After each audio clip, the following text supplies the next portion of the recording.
Frères et sœurs, bonjour. Continuons donc notre étude sur le psaume 110 du roi David. Nous avons vu dans les précédentes vidéos la première partie du premier verset, c'est-à-dire « Assois-toi à ma droite ». Mais ce verset continue. Et c'est la fin de ce verset, surtout la suite, qui, moi, m'a amené à faire ces vidéos. Vous connaissez déjà ce verset. Assois-toi à ma droite, jusqu'à ce que j'ai fait de tes ennemis ton marchepied.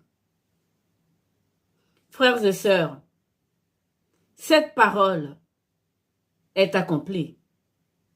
Eh oui, mais vous allez me dire, elle est accomplie pour Jésus.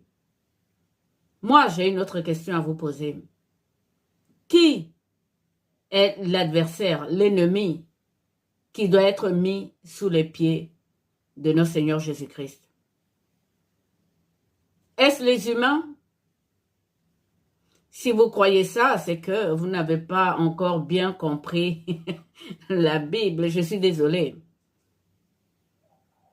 Les ennemis qui doivent servir de marchepied à notre Seigneur Jésus-Christ, ce ne sont pas les humains. Puisque dans Hébreu, on nous dit carrément qu'il a donné sa vie pour ses semblables, c'est-à-dire pour ceux qui lui ressemblent, c'est-à-dire les humains. Ne sommes-nous pas dans les temps de grâce? C'est la preuve que cette parole ne s'adresse pas aux humains. Nous avons été élevés et assis à la droite, comme nous l'a dit Saint Paul. Il nous a élevés ensemble et assis ensemble à la droite de Dieu. C'est pour ces semblables que notre Seigneur Jésus-Christ est venu mourir sur la croix. Alors, quels sont ces ennemis qui ont été mis sous ses pieds, frères et sœurs? Débutons tout de suite notre vidéo avec Luc. Luc 10, à partir des versets 17. C'est très intéressant. Il est dit ceci. Les 70 revinrent avec joie, disant, Seigneur, les démons même nous sont soumis en ton nom. Jésus leur répondit, je voyais Satan tomber du ciel comme un éclair. Voici, je vous ai donné le pouvoir de marcher sur les serpents, les scorpions et sur toute la puissance de l'ennemi. Et rien ne pourra vous nuire. Cependant, ne vous réjouissez pas de ce que les esprits vous sont soumis, mais réjouissez-vous de ce que vos noms sont écrits dans les cieux. En ce moment même, Jésus tressaillit de joie par le Saint-Esprit. Et il dit, je te loue, Père, Seigneur du ciel et de la terre, de ce que tu as caché ces choses aux sages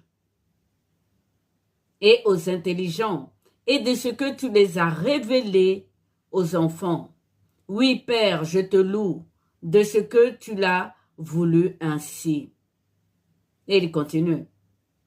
Toutes choses m'ont été données par mon Père, et personne ne connaît qui est le Fils si ce n'est le Père, ni qui est le Père si ce n'est le Fils, et celui à qui le Fils veut le révéler. Ces versets donc de Luc 10, les versets 17 à 21, ou même à 23, prouvent la réalisation, l'accomplissement de ce psaume 110 du roi David. Mais revenons un peu plus en arrière et voyons les termes utilisés par chacun. Les 70 revinrent avec joie, disant, Seigneur, les démons même nous sommes soumis en ton nom. Les 70 parlent des démons. Après donc cette vidéo, vous pouvez relire votre Bible sur toutes les délivrances que le Seigneur a faites. En général, et jusqu'à aujourd'hui, on parle toujours de démons. Mais je continue. Le Seigneur Jésus-Christ, lui, n'a pas parlé de démons, mais d'autres choses. Il dit ceci, « Je voyais Satan tomber du ciel comme un éclair. Voici, je vous ai donné le pouvoir de marcher sur les serpents, les scorpions, et sur toute la puissance de l'ennemi. » Il n'a pas dit sur toute la puissance des ennemis. Sur toute la puissance de l'ennemi.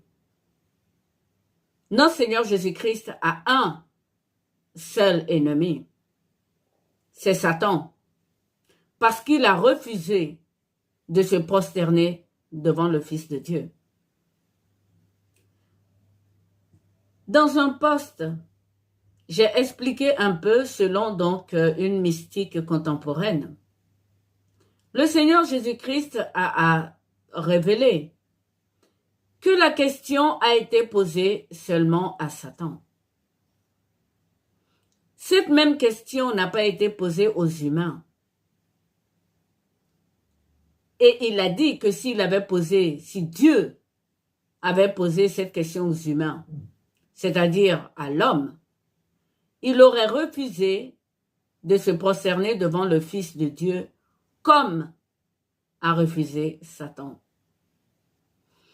Revenons à notre texte. Donc, ici, je le reprends, les 70, c'est-à-dire les disciples qui sont allés en mission, parlent de démons. Notre Seigneur Jésus-Christ parle uniquement de Satan, un seul ennemi, évidemment avec toute sa puissance. Mais je continue. Cependant, ne vous réjouissez pas de ce que les esprits vous sont soumis. Et oui, nous les humains, les hommes en général, et même dans l'Ancien Testament, je ne connais pas assez bien, mais pour le peu que j'ai lu, et ce qui se passe aujourd'hui dans le monde, on parle toujours de démons. On ne parle jamais des esprits. Et oui, les esprits sont différents des démons. Il y a des esprits, il y a des souffles, etc. J'ai déjà fait une vidéo sur le discernement des esprits. Mais je continue ici. Et donc les 70 ont parlé de démons et non d'esprit. Et le Seigneur Jésus-Christ n'a pas dit esprit impur, ni esprit méchant. Évidemment, il a tressailli de joie parce que le Père a révélé tout cela aux petits et non aux grands, c'est-à-dire aux docteurs de la loi ou aux pharisiens. Mais je continue. Jésus tressaillit de joie par le Saint-Esprit et il dit, je te loue Père Seigneur du ciel et de la terre de ce que tu as caché ces choses aux sages et aux intelligents, de ce que tu les as révélées aux enfants. Oui, Père, je te loue de ce que tu l'as voulu ainsi. Toutes choses m'ont été données par mon Père et personne ne connaît qui est le Fils si ce n'est le Père et qui est le Père si ce n'est le Fils et celui à qui le Fils veut le révéler. Et oui, frères et sœurs, nous savons que tout lui a été soumis. Saint Paul le reprend. Il doit régner jusqu'à ce qu'il ait mis la mort sous ses pieds. Quel est le lien avec Luc 10, les versets 17 donc à 23 et le psaume 110? Le lien, c'est que ce psaume est accompli.